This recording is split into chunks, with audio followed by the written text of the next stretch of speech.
Perkenalkan, nama saya Sardi, Ketua Pok Darwis Prabu Boko Bokoharjo Prambanan Sleman. Assalamualaikum warahmatullahi wabarakatuh. Salam dan sejahtera untuk kita semua. Om Swastiastu, Salam Namo Buddhaya, salam kebajikan Rahayu. Yang saya hormati teman-teman dari Jonggrang Art yang sebagaimana penggiat atau penggeliat adanya Jonggrang Art. Saya mengucapkan banyak terima kasih sudah mengundang kami atau mengundang saya untuk menerangkan adanya atau ide keinginan membuat batik Mahakala tersebut. Jadi gini, saya awal mulanya membuat batik Mahakala ini mula-mula cuma sebagaimana untuk saya pakai buat saya sendiri, sebagaimana saya mengambil relief atau Mahakala yang ada di gerbang Candi Kalasan yang sisi selatan, yang tidak ada duanya di wilayah Prambanan, Kempen. Jadi saya buat, terus saya desain, saya tuangkan ke batik, saya pakai ini. Nah, ternyata saya membuat ini sebagaimana daya tarik tersendiri, karena apa? Di wilayah Yogyakarta belum ada yang membuat batik Mahakala atau relief-relief yang ada di candi, khususnya yang ada di lingkup Prambanan. Itu Kinara-Kinari sudah menjadi ikonnya dari BPJB. Terus saya dari Kala atau Mahakala itu untuk Desa Wisata Budaya Plempoh atau sebagaimana Pok Darwis Prabu Boko Bokoharjo. Terus saya mengambil dari beberapa ide atau gagasan batik atau relief-relief yang ada di wilayah candi lain, antara lain yaitu Sambisari adanya trompet Wisnu, di Sari ada Kendi Pertolo, terus Padma, Ratna, dan beberapa relief yang saya ambil belum sepenuhnya. Ini sudah saya tuangkan untuk batik.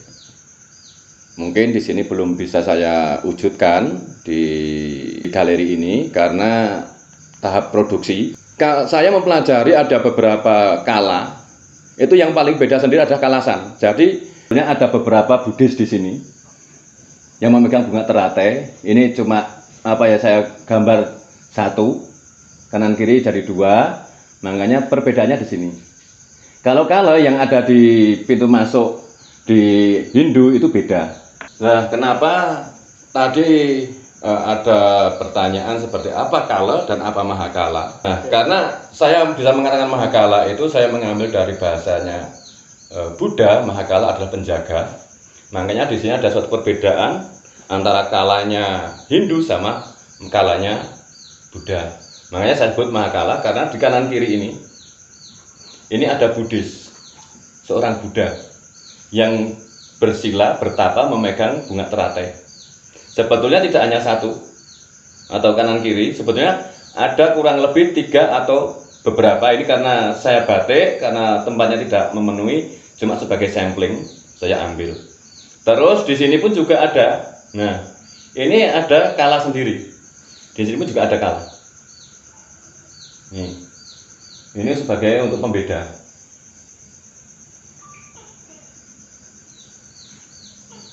Jadi untuk memahami apa yang saya buat, jadi kita punya alasan tersendiri kenapa kok saya menyebut ini adalah Mahakala dan di Hindu ada Kala, karena di sini adalah lebih komplit atau lebih dijelaskan adanya beberapa Buddha yang ada di kanan kiri sebagaimana orang suci memegang bunga teratai tersebut. Selamat malam, saat ini kami dari Media Center Jonggrang Art bersama dengan Bapak Sardi. Beliau adalah koordinator Pok Darwis Sleman Timur. Malam ini kita akan mengulas tentang batik Mahakala. Sugeng Dalu Bapak Sardi. Sugeng Dalu Mas Nawanto. Saya perkenal dulu, beliau adalah Bapak Sardi, penggagas sekaligus desainer daripada batik Mahakala, sebuah karya batik tulis oleh pengrajin yang ada di Padukuhan Dawung, Kelurahan Bokoharjo, Kapaliwuran Prambanan, Kabupaten Sleman. Monggo Pak Sardi bisa memperkenalkan diri dulu kepada para pemirsa di YouTube, di channel YouTube Jonggrang Art.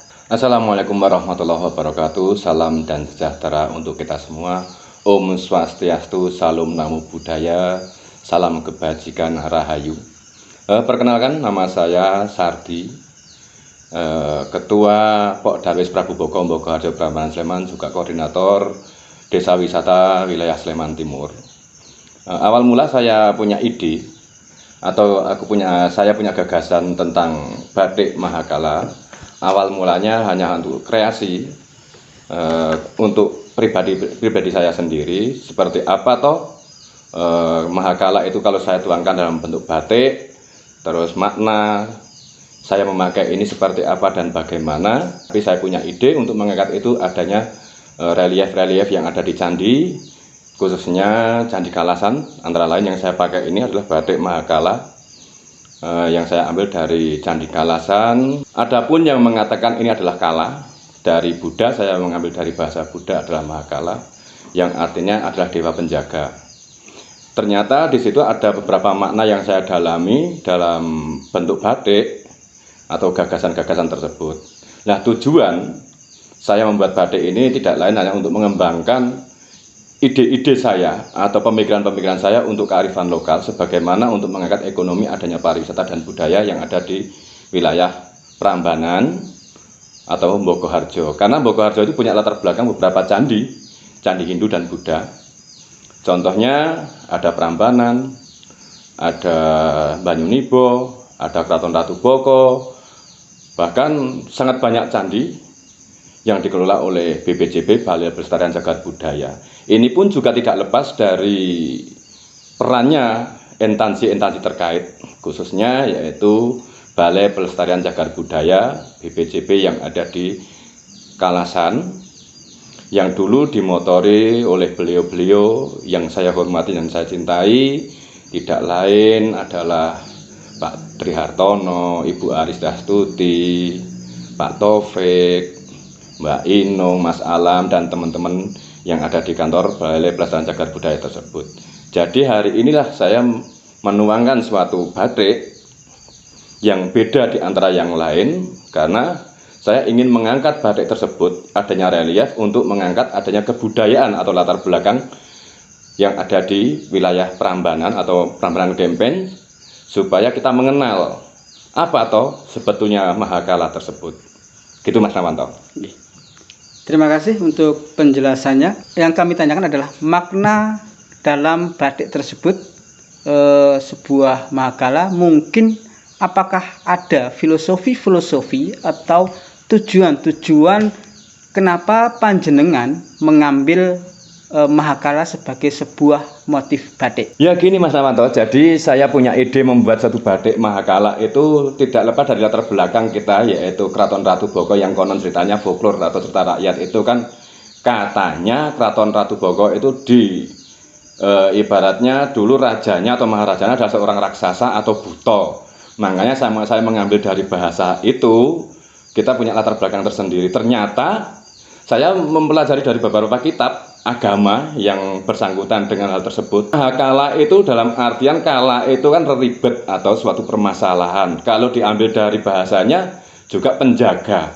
Makanya kalau saya ambil dari ilmu Jawanya kan gini Mas Nawanto, ajining diri gumantung ing lati. Jadi kita harus bisa menjaga ucapan kita, karena di situ kita diajari oleh budi pekerti, unggah-ungguh, sopan santun, dan lain sebagainya. Terus dari Jawa Kawi pun juga disebutkan dalam sastranya, Nilo Gondo Puda Apsari Iromoyo Umekar Arum Gandani.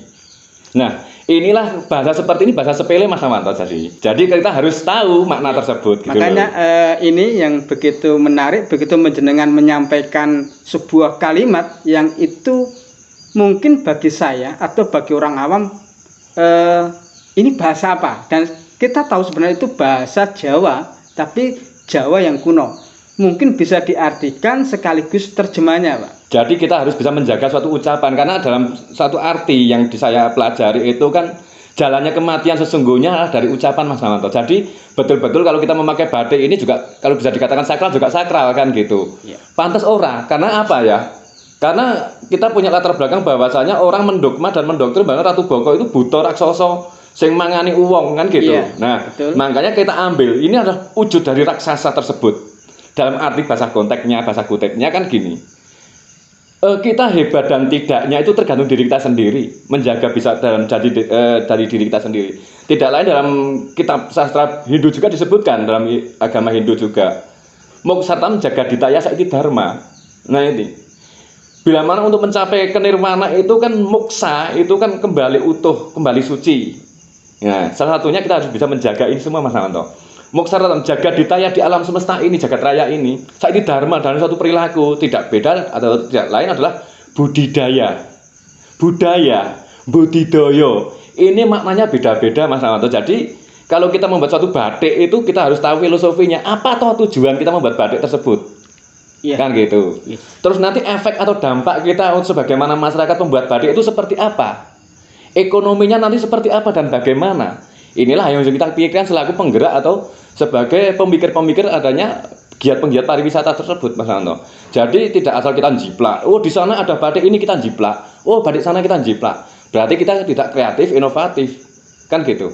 Makanya kita beda dengan desa wisata yang lain, atau penggiat-penggiat pariwisata yang lain, atau penggiat-penggiat batik yang lain. Makanya saya mohon dengan sangat adanya batik Mahakala ini sebagai ikonnya Prambanan.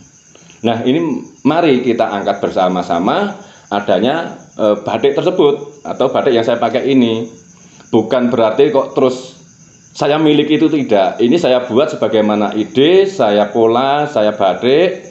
Nah, ini saya pamerkan biar orang itu pada mengenal. Ojo lali karo sejarah. Ya. Nah, kan gitu loh Mas Mawanto. Memang sudah saatnya kita kembali mengingat tentang sejarah masa lalu kita, karena menurut pemahaman saya Prambanan itu adalah bekas Mataram kuno itu. Karena ini kita lihat dari banyaknya candi yang ada di kawasan Prambanan. Baik itu dari Candi Prambanan, ada Kalasan, kemudian Candi Ijo, dan di Prambanan ini juga ada peninggalan keraton, yaitu Keraton Ratu Boko. Karena kalau kita lihat dari strukturnya adalah bekas keraton. Kemudian ini yang menarik, ada sedikit komentar dari pemirsa itu yang mengatakan bahwasanya Mahakala itu adalah penjaga gerbang yang ada di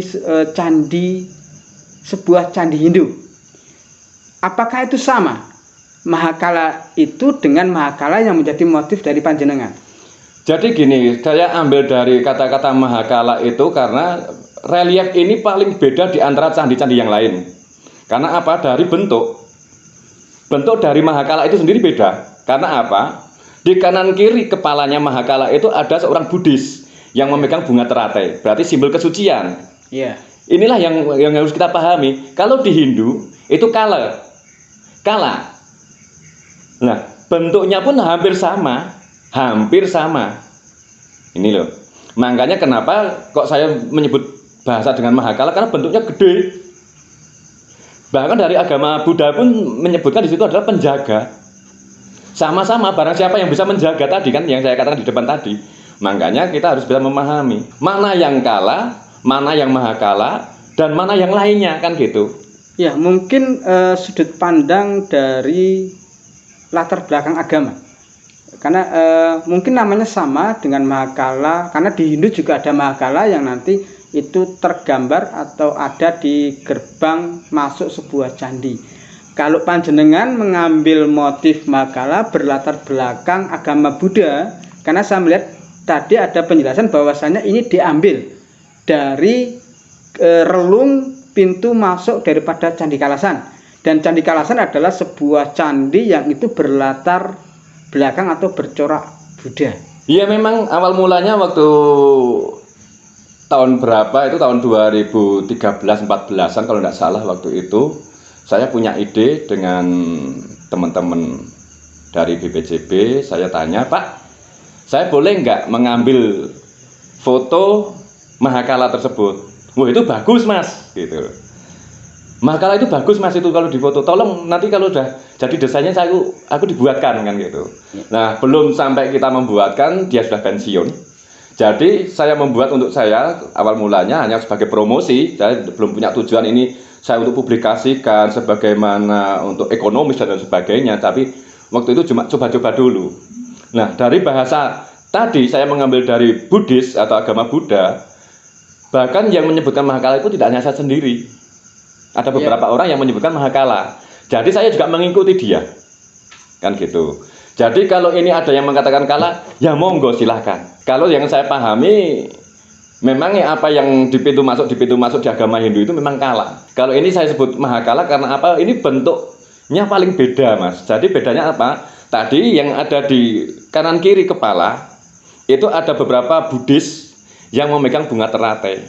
Berarti simbol kesucian. Kalau di Hindu tidak ada Mas. Inilah perbedaannya. Walaupun corak atau coraknya itu beda sedikit Mas, itu beda makna Mas. Kalau di pemahaman saya sendiri loh.